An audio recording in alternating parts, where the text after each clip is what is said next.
Boots stopped at our door, not shouting, not kicking, just a knock, slow, polite. Wrong. I was 12, under the stairs where my mother taught me to hide when soldiers came. My father didn't breathe. My mother didn't blink.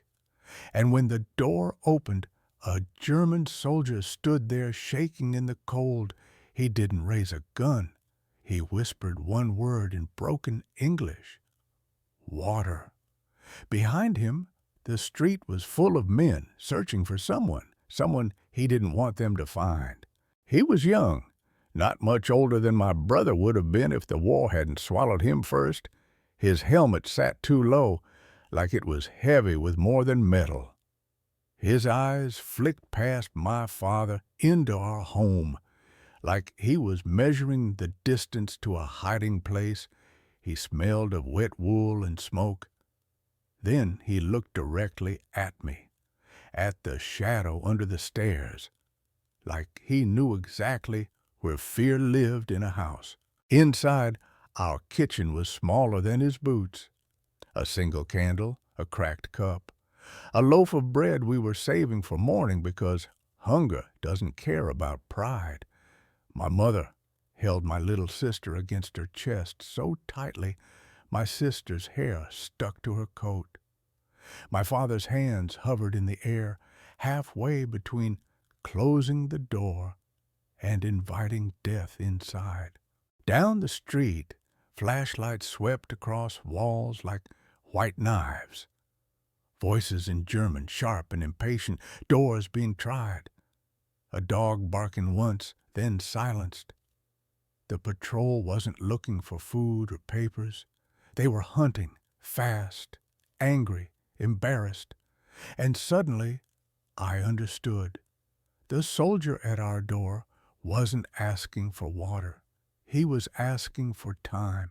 My mother's rule was simple. When the boots come, disappear.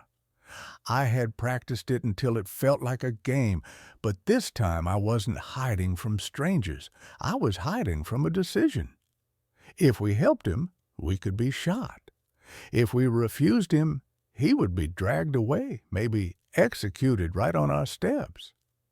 At 12, I learned that right and safe are not the same word.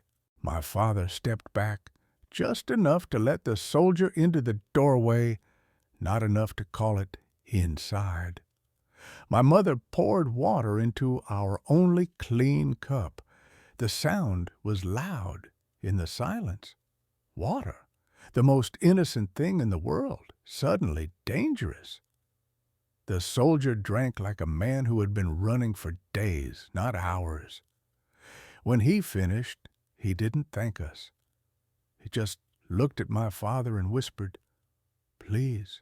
That word, please, did something strange to the room. It didn't make us brave. It made us human. My father's jaw tightened the way it did when he tried not to cry.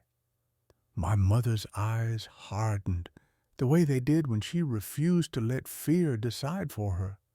They didn't speak. They didn't need to.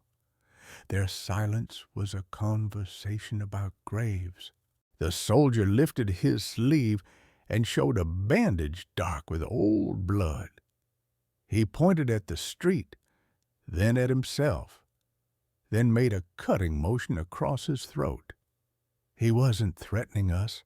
He was describing his future if they found him. And in his face I saw something I had never imagined a German soldier could show. Not hatred, terror. A flashlight beam slid across our window. My mother blew out the candle with 2 fingers, fast and practiced. Darkness swallowed the room, and the soldier pressed himself flat against the wall like he had become part of it. I held my breath so long my chest burned. Outside, Boots stopped again. Closer. Someone tried our gate. A knock, this one not polite. My father opened the door a crack. A German officer stood there, taller, cleaner, colder. His flashlight aimed straight into my father's face. "Have you seen him?" the officer asked in a voice that sounded bored, like hunting men was paperwork. My father shook his head once. The officer's light moved past him, scanning the room, searching for shapes that didn't belong. For a second, the beam landed on the soldier's boots, not his face, not his hands, just the boots. Two dark shapes near the wall. My mother coughed, sharp, forced, like a distraction, like a spell. The officer's beam snapped toward her, irritated. My father spoke calm and slow, offering nothing but emptiness. The officer stared, then lowered the light as if he had decided we were too poor to matter. He left with a warning. If you lie, you die. When the patrol moved on, my mother reopened the back door and pointed into the alley. The soldier hesitated, then stepped out into the night. Before he disappeared, he turned once and met my eyes. He didn't smile, he didn't salute, he simply nodded, as if we had shared something neither of us asked for. I never learned his name, but I learned what a war does to people. It turns simple things, like water, a doorway, a child's silence, into weapons. And I learned something else, too.